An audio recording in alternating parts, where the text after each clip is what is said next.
नमो तस्स भगवतो अरहतो सम्मा संबुद्धस्स। सभी मित्रों को सप्रेम नमो बुद्धा जय भीम। बौद्ध भारत में आपका स्वागत है। जातक भाग 2 में 121वां जो जातक है कुशल नाली जातक। करे सरे खोत इदं सत्था। इस तरह से ये जातक शुरू हुआ है। यह धर्मोपदेश शास्ता ने जैतवन में रहते समय अनाथ फिंडक के घनिष्ठ मित्र के संबंध में दिया। सेठ जो अनाथ पिंडक थे उनके कोई खास मित्र होंगे, उनके बारे में भगवान ने यह धर्मोपदेश दिया है। वर्तमान कथा आइए जानते हैं कि उस समय क्या हुआ था। अनाथ पिंडक के मित्र दो हृदय ज्ञाति बंधु ने इकट्ठे होकर महासेठ यह जाति गोत्र धन धान्य आदि में न तुम्हारे समान है और न तुमसे बढ़कर ही हैं, तुम इनके साथ क्यों घनिष्ठ मित्रता करते हो। यानी कि तुम्हारी बराबरी किसी भी तरह से नहीं कर सकते हैं और फिर तुम इनकी मित्रता इनसे क्यों करते हो। इनके साथ मित्रता मत कर बार बार निषेध किया। अनाथ पिंडक की धारणा अनुसार मित्रता अपने से छोटे बराबर वाले और श्रेष्ठतः सभी से करनी चाहिए। इसलिए उनका यह कहना न मान आदमी जमींदारी के गांव पर जाते समय वह उसे अपनी संपत्ति की रक्षा करने के लिए नियुक्त कर गया। आगे की कथा काल कण्य कथा जातक संख्या 83 के अनुसार जाननी चाहिए। ये भाग 1 में जातक 83 जब भाई अनिल पढ़ेंगे तो ये उस कथा में ये आ जाएगा। फिलहाल जितना उल्लेख यहाँ पे मिलता है 121वें जातक में वो। इसलिए इस कथा में अनाथ पिंडक के अपने घर का समाचार कहने पर शास्ता ने, हे गृहपति, मित्र कभी तुच्छ नहीं होता। मित्र धर्म की रक्षा कर सकने की सामर्थ्य ही मित्र की मित्रता ही प्रमाण है।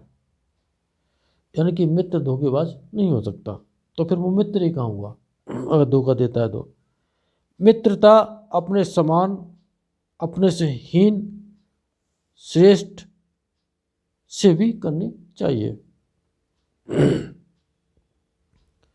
अपने सिर पर आ पड़े भार का वहन सभी करते हैं। अब तो तुम अपने घनिष्ठ मित्र के कारण धन कुटुंब का स्वामी बने हो। पुराने समय में घनिष्ठ मित्र के कारण विमान के स्वामी हुए थे। इतना कह पूछने पर शास्त्रा ने पूर्व जन्म की कथा कही। अतीत कथा। पूर्व काल में वाराणसी में राजा ब्रह्मदत्त के राज करते समय बोधसत्व राजा के उद्यान में एक कुशा सदृश घास विशेष एक घास होती थी खास तौर पे। तो उसके एक समूह में देवता के रूप में उत्पन्न हुए थे। यानी कि कुश के एक समूह में देवता के रूप में थे। उसी उपवन में मंगलशिला के सहारे सीधे तने वाले चारों ओर शाखाओं तथा पत्तों से घिरा हुआ राजा द्वारा सम्मान प्राप्त रुचमंगल नामक प्रिय वृक्ष था। उसे मुक्खक भी कहते थे। उसमें एक बड़ा प्रतापी देवराज पैदा हुआ। बोधसत्व ने उसकी मित्रता हो गई। यानी कि उस बड़े प्रतापी देवराज की मित्रता बोधसत्व से हो गई। उस समय राजा एक खम्भे के खम्भे वाले प्रसाद में रहता था। खम्भा फटने लगा। राजा को इसकी सूचना दी गई। राजा ने बढ़इयों को बुलवाकर, तात, मेरे एक खम्भे वाले मंगल प्रसाद का खम्भा जा रहा है, चलायमान हो रहा है, एक समर्थ खम्भा लाकर उस खम्भे को स्थिर करें, कहा। यानी कि जो उसका जो तने का एक दूसरा जो तना निकलता है वो अपने में मुख्य जो तना होता है उससे थोड़ा सा चिर गया होगा तो कहीं गिर न जाए। तो राजा ने उसकी सपोर्ट के लिए एक खम्भा स्थिर करने के लिए बढ़इयों को कहा। उन्होंने देव अच्छा कह राजा के वचन को स्वीकार कर उसके अनुरूप वृक्ष ढूंढते हुए अन्यत्र न पा राजा के उद्यान में प्रविष्ट हो उस मुख्य वृक्ष को देख राजा के पास आए। राजा द्वारा, तात, क्यों उसके अनुरूप वृक्ष देखा कहने पर देव देखा, लेकिन उसे काटने का साहस नहीं है। क्यों? और कहीं वृक्ष दिखाई न देने पर हमने उद्यान में जाकर भी मंगल वृक्ष को छोड़ अन्य कोई वृक्ष नहीं देखा। मंगल वृक्ष होने के कारण से काटने का साहस हम नहीं कर सकते। आओ उसे काटकर प्रसाद पर स्थिर करो, हम दूसरा मंगल वृक्ष कर लेंगे, लगवा लेंगे। और उसमें एक देव रहते थे, ये पहले बता चुके हैं। वे अच्छा कह बलि ले उद्यान जाकर कल अगले दिन काटूंगा वृक्ष के लिए बलि चढ़ाकर निकले। कुछ पूजा पाठ होती होगी पुराने ज़माने में, वृक्ष को काटने से पहले उसकी पूजा पाठ कर देते होंगे, भाई हम तुम्हें कल काटेंगे। वृक्ष देवता यह जानकर कि कल मेरा निवास स्थान नष्ट कर देंगे तो यह सोचने लगा, बच्चों को लेकर कहाँ जाऊंगा। ये कुछ भी हो सकता है इस तरह से, वो खुद भी कहाँ जाएंगे, यही बात समझ लें। जाने योग्य कोई स्थान न देखते हुए पुत्रों को गले से लगाकर रोने लगा। देव पुत्र होंगे, उनको गले से लगा करके वो देव रोने लगा।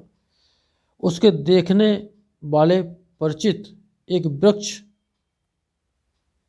देवता, वन देवता, क्या हुआ पूछ कारण सुनकर स्वयं भी बढ़ई के निषेध करने रोकने का कोई उपाय न देखकर गले मिलकर रोना आरंभ कर दिए। उसी समय बोधसत्व वृक्ष देवता से निकले, वृक्ष देवता से मिलूंगा। वो तो कुछ देव थे, तो मिलूंगा, सोच वहाँ जाकर समाचार सुन, होने दो, चिंता न करो, मैं बढ़इयों को वृक्ष काटने न दूंगा। कल बढ़इयों के आने पर मेरी क्रिया, मेरा चमत्कार देखना। उस देवता को आश्वासन दे अगले दिन बोधसत्व बढ़इयों के आने के समय गिरगिट का रूप धर बढ़इयों के आगे जाकर मंगल वृक्ष की जड़ में प्रविष्ट हो। उसमें खोखले वृक्ष की तरह ऊपर चढ़ स्कंद, जो उसका जो मुख्य तना था, के बीच में सिर निकालकर उसे कपाते हुए, सिर हिलाते हुए पड़े रहे। प्रधान बढ़ई ने उस गिरगिट को देख वृक्ष को हाथ से ठोंक कर, यह खोखला है, निस्सार है, कल बिना विचार किए ही बलि चढ़ाई थी।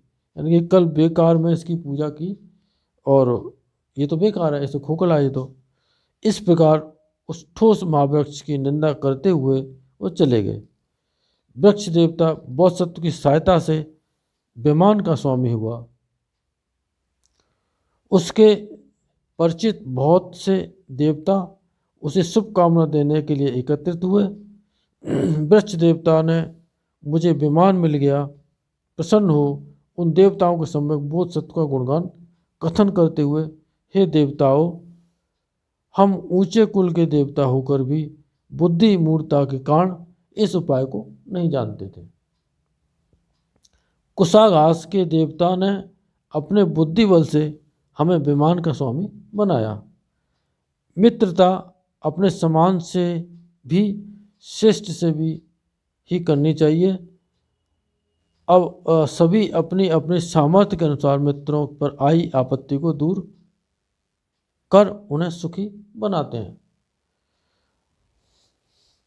अब किसी कम पैसे वाले से मित्रता करेंगे तो वो आपको शारीरिक सेवा प्रदान करेंगे जो बहुत आवश्यक होती है, और अपने से बड़े धनवान के साथ मित्रता करेंगे तो वो मित्र आपके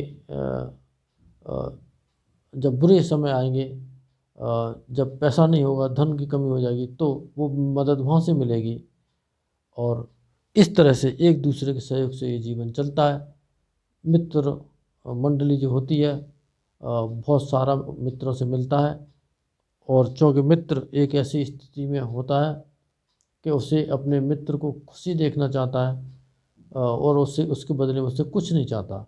यही अच्छे मित्र होते हैं जो कि हमेशा अपने मित्रों की मदद करें और उनको खुश देखने के लिए हमेशा तैयार रहें, और बिना किसी लालच के उनकी मदद करें। यही मित्रता की परिभाषा होती है।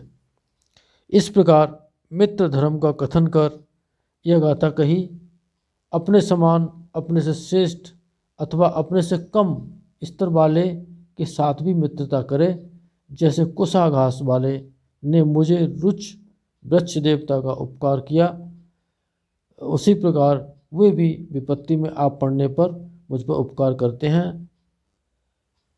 ये जो जातक में जो कथा स्टार्ट हुई थी, शीरक खोती या जाति आदि में अपने बराबर हो या मित्रता करे, या अपने से बीच छोटे वाले से, बराबर वाले से भी करे, ऊपर वाले से भी करे, जिससे अच्छा समझे वो करे।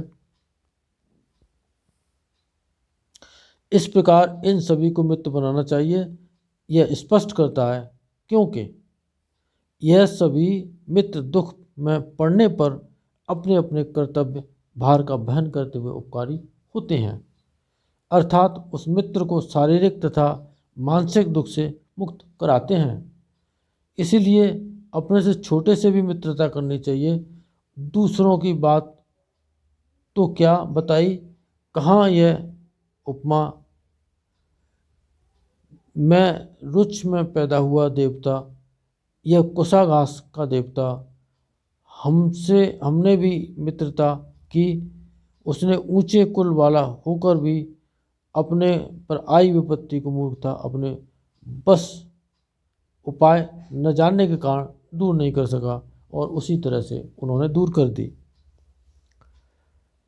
रुचि देवता समूह को इस गाथा द्वारा धर्मोपदेश आयु पर्यंत जीवित रह कुश नली देवता के साथ कर्मानुसार परलोक सिधारा, यानी कि जो कुश देवता थे और वो देवता दोनों ही परलोक सिधार गए।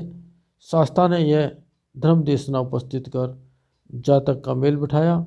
उस समय रुच देवता आनंद और कुश नाली देवता तो नहीं था, यानी कि जो भंते आनंद थे, भगवान के शिष्य जो उपस्थाक थे, वो ही उस समय वो वृक्ष देवता के रूप में थे, और भगवान कुश देवता के रूप में थे। उन्होंने वहाँ पर उनकी मदद की थी। और कुशनाड़ी जो जातक है जो खत्म होता है, यहाँ पर समाप्त होता है। इस जातक के सत्य वचनों से आप सबका मंगल हो, भला हो, कल्याण हो, संसार के सारे प्राणी सुखी हों। साधु साधु साधु।